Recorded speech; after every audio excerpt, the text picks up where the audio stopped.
Print நேயர்களுக்கு வணக்கம். பொதுவா அந்த காலத்துல இருந்து பாத்தீங்கன்னா, ஒருத்தர் எனக்கு பிடிக்கலங்க. அவர் எப்படியாச்சுன்னா அவர வேலைய விட்டு தூக்கணும். இல்ல அவங்களுக்கு கெட்ட பேரு ஏற்படுத்தணும். அப்படின்றதுக்காக என்ன பண்ணுவாங்கன்னா, அந்த காலத்துல மொட்டை கடுதாசின்னு ஒண்ணு போடுவாங்க. அது எல்லா மேட்டரும் எழுதிருவாங்க. இவர் இந்த மாரி போனாரு, இவர் இந்த மாரி செஞ்சாரு, இவர் இந்த மாரி இருக்காரு. அப்படி இப்படின்னு சொல்லிட்டு அவருடைய அட்டூழியங்கள் எல்லாத்தையும் எழுதிருவாங்க. ஆனா பேரு, அட்ரஸ் மட்டும் போட மாட்டாங்க. எந்த அட்ரஸ்க்கு போணுமோ, டூ அட்ரஸ் மட்டும் இருக்கும். ஃப்ரம் அட்ரஸ் இருக்காது. இது மொட்டை கடுதாசி அப்படின்னு சொல்லிட்டு என்ன பண்ணுவோம், நெறைய பேரு எல்லார் வாழ்க்கையிலும் நீங்க அனுபவிச்சிருப்பீங்க அப்படின்னு நான் நம்புறேன். அதுக்கப்புறம் பாத்தீங்கன்னா, ஃபோன் வந்துட்ட பிறகு பாத்தீங்கன்னா, இன்னார் பேசுறோம், யார் பேச மாட்டோம் அப்படின்னு சொல்லிட்டு என்ன பண்ணுவாங்க, போட்டு குடுக்குறதெல்லாம் போட்டு குடுத்துருவாங்க. இதெல்லாம் ஒரு டெக்னிக் இருக்கும்போது, இப்போ புதுசா ஒரு டெக்னிக்கல் பரவிட்டு இருக்கு. என்ன அப்படின்னு பாத்தீங்கன்னா, சென்னை முழுக்க, தமிழ்நாடு முழுக்க ஒரு போஸ்டர், மொட்டை போஸ்டர் என்ன பண்ணுது, அறிவிச்சிருக்காங்க. யாரு சொல்றாங்க, யாருக்கு சொல்றாங்க அப்படின்னு தெரியாமயே மொட்டையா ஒரு போஸ்டர், அண்ட புழுகனோடு இனி இருக்க போவதில்லை, மானங்கட்ட உன்னோடு இனி இருக்க போவதில்லை அப்படின்னு 2 வாசகம் தான். இதை என்ன பண்ண தமிழ்நாடு ஃபுல்லா என்ன பண்ணிருக்காங்க, போஸ்டர் ஒட்டியிருக்காங்க. ஆனா யாரு ஒட்டியிருக்காங்க, யாருக்கு ஒட்டியிருக்காங்க அப்படின்றது தெரியல. பொதுவா போஸ்டர் ஒட்டினா என்ன பண்ணுவாங்கன்னா, ஒரு கட்சியிலயோ இல்ல எதனா ஒரு பொறுப்புல இருக்கிறவங்க என்ன பண்ணுவாங்கன்னா, போஸ்டர் ஒட்டினாங்கன்னா அந்த கட்சி பேர் இருக்கும், அவருடைய பேர் இருக்கும், அந்த கட்சியில எந்த பொறுப்புல வகிக்கிறாரு அப்படின்ற டீடைல்ஸ் எல்லாம் இருக்கும். எதனா ஒரு ஆடு கொடுக்கறதுனா கூட என்ன பண்ண, அந்த கம்பெனியோட ஆடு, போன் நம்பர் எல்லாமே இருக்கும். ஆனா இங்க மொட்டை கடுதாசி மாதிரி மொட்டை போஸ்டர் என்ன பண்ணிருக்கு, ரொம்பவே எல்லாரையுமே திரும்பி பார்த்திருக்கு. யாரா இருக்கும் அப்படின்னு சொல்லிட்டு நம்ம யோசித்து பார்த்தோம்னா, நிறைய பேரா இருக்கலாம்.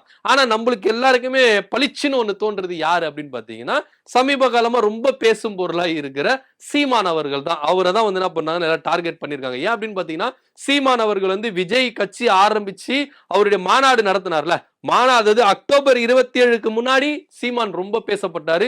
சீமானுடைய தம்பிகள்லாம் ரொம்ப கட்சியில இருந்தாங்க. ஆனா விஜய் மாநாட்டு 27ஆம் தேதிக்கு அப்புறம் பாத்தீங்கன்னா, சீமான் கூடாரம் ஒவ்வொன்றா காலியாகிற ஒரு சிச்சுவேஷன் இருந்தது. இப்போ நம்மளுக்கு கிடைத்த தகவல் படி கிருஷ்ணகிரி மாவட்டத்துல சீமான் கட்சி, நாம் தமிழர் கட்சி கூண்டோடு கலைக்கப்பட்டது அப்படின்ற ஒரு விவகாரம் தான் நம்மளுக்கு வந்திருக்கு. திமுக அவங்க போய் ஐக்கியம் ஆயிட்டாங்க அப்படின்ற மாதிரி சொல்றாங்க. ஆனா இப்போ சீமான் அவர்கள் பெரியாரை பற்றி ரொம்ப இழிவா பேசி என்ன பண்றாரு, சர்ச்சைகளை கலப்பின்னு இருக்காரு. இதனால ஆரம்பத்துல தமிழ் தேசியத்தை பற்றியும், தலைவர் பிரபாகரனை பற்றியும், அதே போல பெரியாரை பற்றியும் ரொம்ப ஆதரவா, ரொம்ப உயர்த்தி பேசி இவர் வந்த அரசியல் பயணங்கள்ல இப்போ இருக்கிற இந்த ஸ்டேஜ்ல பாத்தீங்கன்னா, எல்லாரையுமே என்ன பண்றாரு, விமர்சிக்க ஆரம்பிச்சிட்டாரு. தலைவர் பிரபாகரனையும் பெரியாரையும் சொந்த கட்சிக்காரங்களையும் என்ன பண்றாரு, விமர்சிக்க ஆரம்பிச்சிட்டாரு. இஷ்டம் இருந்தா இருங்க, இல்ல கட்டி கிளம்புங்க அப்படின்ற ஒரு ரேஞ்சுக்கு வந்துட்டாரு சீமான். ஒருவேளை தம்பிகள் கூடாரங்களை காலி பண்ணி போறதா போறான், அதை சூ அப்படி சொல்லிட்டு போ அப்படின்ற மாதிரி போறதா போறோம், சீமானுக்கு ஒரு வேட்டு வச்சுட்டு போவோம் அப்படின்னு சொல்லிட்டு தம்பிகள்லாம் சேர்ந்து அண்ணனுக்கு கொடுத்த பரிசா என்னதுன்னு தெரியல. ஆனா இருந்தாலும் இது இன்னும் சீமானுக்கு தான் அப்படின்னு சொல்லிட்டு நான் கன்ஃபார்ம் எல்லாம் சொல்லல.